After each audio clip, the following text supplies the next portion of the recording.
అండి నమస్తే. మిక్సీ అనేది ఎంత జిడ్డు పట్టినా సరేనండి, ఎలాంటి మొండి మరకలైనా సరే సింపుల్గా క్లీన్ చేసుకోవచ్చు.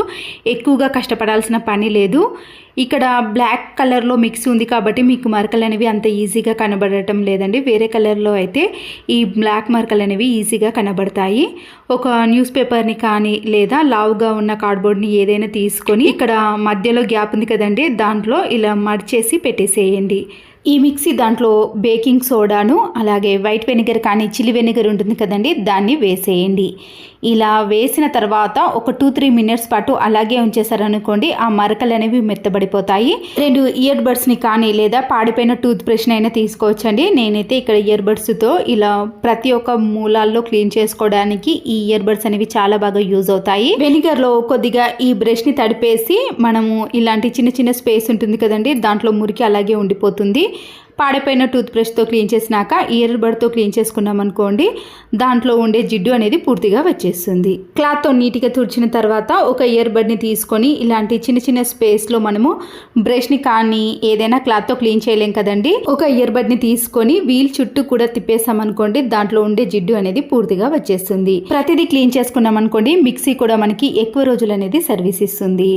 తర్వాత క్లాత్తో క్లీన్ చేసుకున్నాక ఎలాంటి మొండి మరకలైనా సరేనండి, మిక్సీ అనేది నీట్గా కనబడుతుంది. మంచి సువాసన వచ్చే ఒక హారతి కర్పూర బిళ్ళని తీసుకొని ఇలా ఆల్అవుట్ పైన చిన్న హోల్ ఉంటుంది కదండి, దాంట్లో పెట్టేశారనుకోండి, మనకి ఆల్అవుట్ స్మెల్ అనేది రాకుండా మంచి సువాసన అనేది వస్తుంది. ఒక వెడల్పైన బౌల్ని లేదా ప్లేట్ని తీసుకున్నాక హాట్ వాటర్ని వేసినాక ఒక స్పూన్ వరకు రాళ్ళుప్పును కానీ సన్నుప్పును వేసేయండి.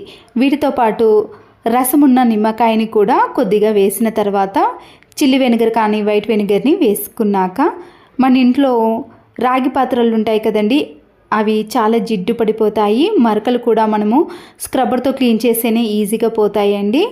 దీనికోసం నిమ్ముప్పును కూడా వాడాల్సిన అవసరం లేదు. హాట్ వాటర్లో మనము వేసినవన్నీ కూడా దీంట్లో ముంచేసామనుకోండి, ఇలా నీటిలో ముంచితేనే ఆ కలర్ అనేది పూర్తిగా చేంజ్ అయిపోతుంది. దేవుని సామాగ్రిని మనం క్లీన్ చేసేటప్పుడు స్క్రబ్బర్తో పదే రుద్దాల్సిన పని లేదండి. ఇలా వెడల్పుగా ఉన్న ఒక బౌల్లో ఈ వాటర్ అన్నీ వేసి దాంట్లో మునిగే వరకు వాటర్ని వేసి క్లీన్ చేసామనుకోండి, మన పని అనేది చాలా సులువైపోతుందండి. మనము ఇలా చేత్తో కూడా రుద్దేసామనుకోండి, ఈ మరకలు కూడా పూర్తిగా తొలగిపోతాయి. ఇలా ఎక్కువగా వాటర్ మరకలు కానీ ఏవైనా సోప్ మరకలు పడ్డప్పుడు అవి క్లీన్ చేసుకోవడం చాలా కష్టమవుతుంది కదా, ఇలాంటి టైంలో మనము ఎన్ని సామాగ్రి ఉన్నా సరేనండి సింపుల్గా క్లీన్ చేసుకోవచ్చు. పితాంబరాన్ని కూడా వాడాల్సిన పని లేదండి, మన ఇంట్లో ఉండే వాటితోటి క్లీన్ చేసుకోవచ్చు. అంతేకాకుండా ఒరిజినల్ అనేది రాగి అనేది కనబడుతుందండి. మనము వేరే వాటితో క్లీన్ చేసుకున్నాం అనుకోండి అంతగా కనిపించదు, కానీ ఈ మరకలు అయితే పూర్తిగా పోయి మనకి రాగి వస్తువులు అనేవి మనం షాప్లో కొన్న మాదిరిగా కనిపిస్తాయి. ఎప్పుడైనా సరేనండి, రాగి వస్తువులను క్లీన్ చేసిన వెంటనే మనం క్లాత్తో క్లీన్ చేసామనుకోండి, ఇలాంటి వాటర్ మరకలు అనేవి అస్సలకే కనిపించవు. తర్వాత క్లీన్ చేసుకోవడం కూడా సులువవుతుంది. బాత్రూంలో ఉండే ఎలాంటి ట్యాప్స్ అయినా సరేనండి, ఇలా ఫ్లష్ ట్యాప్ కానీ లేదా మామూలు ట్యాప్స్ ఉంటాయి కదా, వాటిపైన సోప్ మరకలు పడినప్పుడు మన ఇంట్లో ఉండే సిల్వర్ ఫాయిల్ పేపర్ని తీసుకొని దాంట్లో వైట్ వెనిగర్ని వేసేయండి. ఇలా వైట్ వెనిగర్ని వేసిన ఫాయిల్ పేపర్ని ట్యాప్ చుట్టూ కూడా చుట్టేసి లేదా మీరు అది ఊడిపోకుండా ఉండటానికి ఒక రబ్బర్ బ్యాండ్ని వేసి ఒక 5 మినిట్స్ పాటు ట్యాప్స్ని అలాగే వదిలేసేయండి. ఈ ఫ్లష్ ట్యాప్ని నేను ఎందుకు వేసానంటే దాంట్లో హోల్స్ అనేవి బ్లాక్ అయిపోయాయండి, వాటర్ అనేవి సరిగా రావటం లేదు.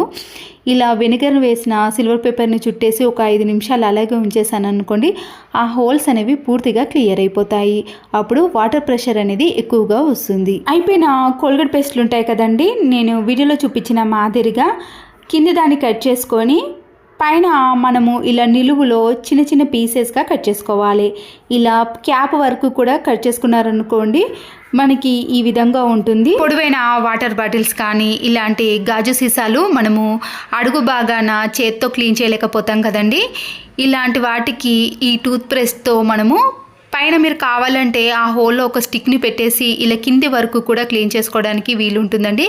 మనము కోల్గేట్ పేస్ట్తో ఏవైనా గాజు సీసాలను కానీ వాటర్ బాటిల్ని క్లీన్ చేసామనుకోండి, దాంట్లో ఉండే బ్యాడ్ స్మెల్ పోవటమే కాకుండా మంచి షైనింగ్ లుక్ కూడా వస్తాయి. పాడిపోయిన కోల్గేట్ పేస్ట్ని కూడా మనం ఇలా వేస్ట్ చేయకుండా ఇంట్లో క్లీనింగ్ వాటికి చాలా బాగా యూజ్ అవుతాయండి. గాజు సీసాలు అయితే ఇలా మంచి షైనింగ్లోకి వస్తాయి, నీట్గా కనబడతాయి. మరొక యూస్ఫుల్ టిప్, మనము పూజ గదిలో కానీ ఆరు బయట తులసి కోట దగ్గర మనము దీపాలు పెట్టినప్పుడు గాలికి త్వరగా కొండెక్కుతాయండి. అలాంటప్పుడు ఒక హారతి కర్పూర బిళ్ళని తీసుకొని ఇలా స్మాష్ చేసి దీపాలు వెలిగే దాంట్లో వేసామనుకోండి, మంచి సువాసనతో పాటు ఎక్కువసేపు దీపాలు అనేవి వెలుగుతాయి. బీరువాలో కానీ కబోర్డ్స్లో చాలా స్పేస్ తీసుకునే ఇలాంటి స్వెటర్స్ ఉంటాయి కదండి. వీడియోలో చూపించిన మాదిరిగా మనము హ్యాండ్స్ని ఇలా రెండింటిని పెట్టేసి తర్వాత మనము రెండుగా మడతలుగా మలుచుకోవాలి. ఇలా పైన క్యాప్ నుంచి మనము చిన్నగా ఫోల్డ్ చేసుకొని కింద గ్యాప్ ఉంది కదండి, ఆ గ్యాప్లో మనము ఇలా ఫోల్డింగ్ చేసిన దాన్ని అంతా కూడా పెట్టేసామనుకోండి, స్పేస్ అనేది చాలా తక్కువగా తీసుకుంటుంది. కింద పడ్డా కూడా మడత అనేది పోకుండా ఉంటుంది. బౌల్లో కొన్ని హాట్ వాటర్ని తీసుకోవాలండి. మన ఇంట్లో వాడే టీ పొడి ఉంటుంది కదా, నేనైతే ఇక్కడ 1 టీ స్పూన్ వరకు మాత్రమే వాడే టీ పొడిని వేసుకుంటున్నాను. ఈ హాట్ వాటర్లో అది బాగా కరగాలండి. మనకి కలర్ అనేది కొద్దిగా చేంజ్ అవుతుంది.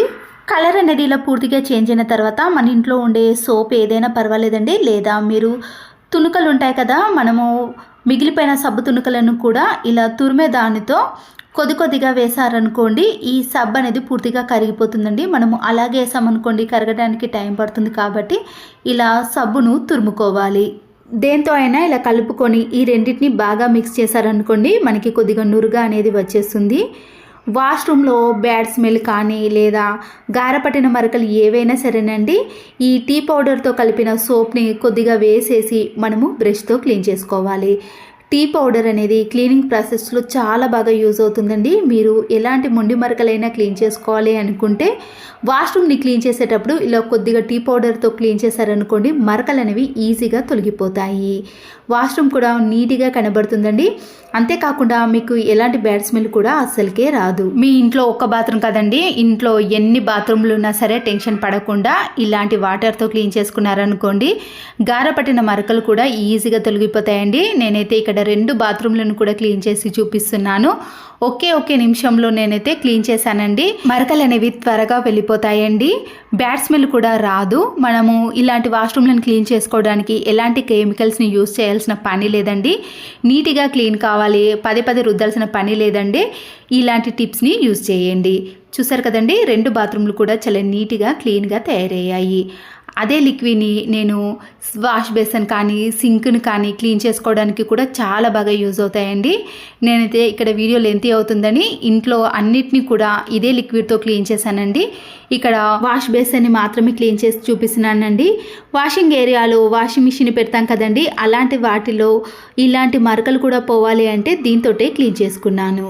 చూడండి ఎంత నీట్గా కనబడుతుందో. మరొక యూస్ఫుల్ టిప్, ఇలాంటి స్టోన్స్ బ్యాంగిల్స్ కానీ స్టోన్స్ నెక్లెస్లు ఏవైనా సరేనండి, మనము ఎక్కడికైనా హ్యాండ్ బ్యాగ్లో పెట్టి తీసుకెళ్ళేటప్పుడు కానీ ఎక్కడికైనా వెళ్ళేటప్పుడు మనము ఆ స్టోన్స్ అనేవి పోకుండా ఉండాలి అంటే ఇలాంటి పెద్ద హెయిర్ బ్యాండ్స్ ఉంటాయి కదండి, దాంట్లో మనము 1/2 డజన్ వరకు కూడా ఈ బ్యాంగిల్స్ని పెట్టేసుకోవచ్చండి. ఇలా పెట్టేసి ఎక్కడికైనా తీసుకెళ్ళినా కూడా బ్యాంగిల్స్ అనేవి పాడవకుండా ఉంటాయి, స్టోన్స్ అనేవి పోకుండా షైనింగ్ అనేది తగ్గకుండా ఉంటాయి.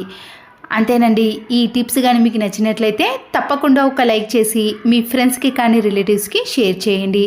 మరో యూస్ఫుల్ వీడియోతో మళ్ళీ కలుద్దాం. Thanks for watching.